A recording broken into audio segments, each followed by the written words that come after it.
Hi, this is Jeremy Schiefling, the founder and chief nerd of Break Into Tech, and I'm here to help you land a biz dev job. So let's start with a key reality.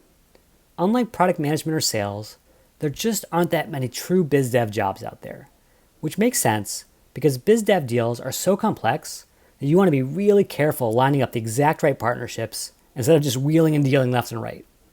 So, given the limited number of biz dev jobs, you're going to have to network super hard. That way, when there's only a handful of roles with dozens of MBAs competing for them, you'll have the advantage of being a referred candidate versus a cold applicant. And as you know well, your odds as a referred candidate are nearly 10 times better than when you just apply online. So be sure to search for Haas alumni in the space and reach out to win their support. Plus, this has the added benefit of showing off the killer skill set of a BD pro. What is business development about except for outreach and networking and engagement? And by actually showcasing that skill in the process of engaging alumni, you're already halfway to demonstrating that you can do the job. Okay, so once you've gotten your networking underway, let's talk about the essentials of your candidacy. So when you build your resume, your LinkedIn profile, and your behavioral interview answers, always keep the 4 key pillars of the job in mind. Specifically, what experience do you have researching new industries? Have you conducted research or engaged reporting services? How have you done this in the past?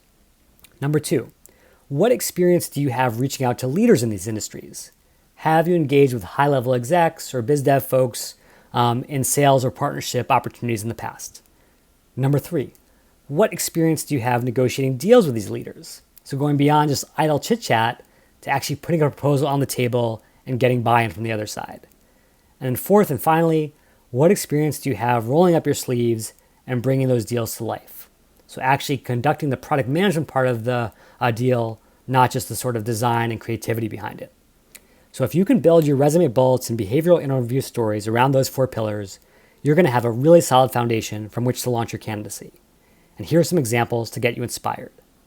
As you can see, across research, outreach, negotiation, project management, every single bullet has a key skill set focusing on one of those pillars, and it also has a clear outcome, whether it's numbers or a successful deal that basically demonstrate your impact beyond just a good idea.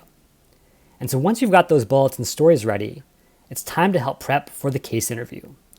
Because even if you've never done BD before, this is your chance to show off that you absolutely can do it. Seeing is believing. So get ready to showcase both your understanding of the process and your key skills.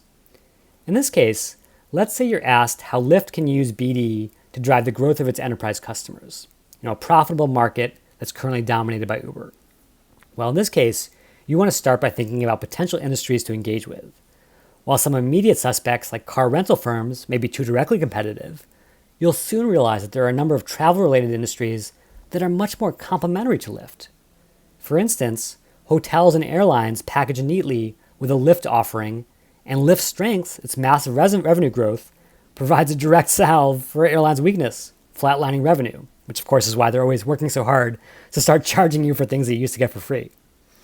Okay, so once you have this idea of focusing on this complementary travel space, then you want to zone in on the specific right partner.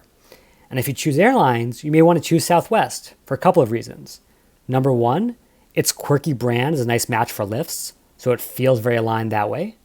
Number 2, it serves a largely domestic audience, just like Lyft, not a lot of international destinations. And then number 3, it has this dedicated and loyal core of small business travelers who might be more likely to take Lyft than a car service from like someone from a bigger company. So all of that is definitely in Southwest's favor and Lyft's favor. Next, you've got to find the win-win of the proposal. For instance, Southwest could get a rev share with every new ride it generates for Lyft. And at the same time, Lyft rides could count towards Southwest frequent flyer points, further binding small business owners to Lyft and increasing that loyalty. And then lastly, don't forget to talk about how you'd execute the deal, including the key stakeholders from both sides and the key metrics for success. That way, both parties have a clear incentive to see the deal actually succeed beyond the contract. So that step-by-step process, that's how you crack a BD case. Now it's your turn. Let's say that your prospective employer is 23andMe, and they're in an arms race with Ancestry.com to get more customers signed up for their genetic testing service.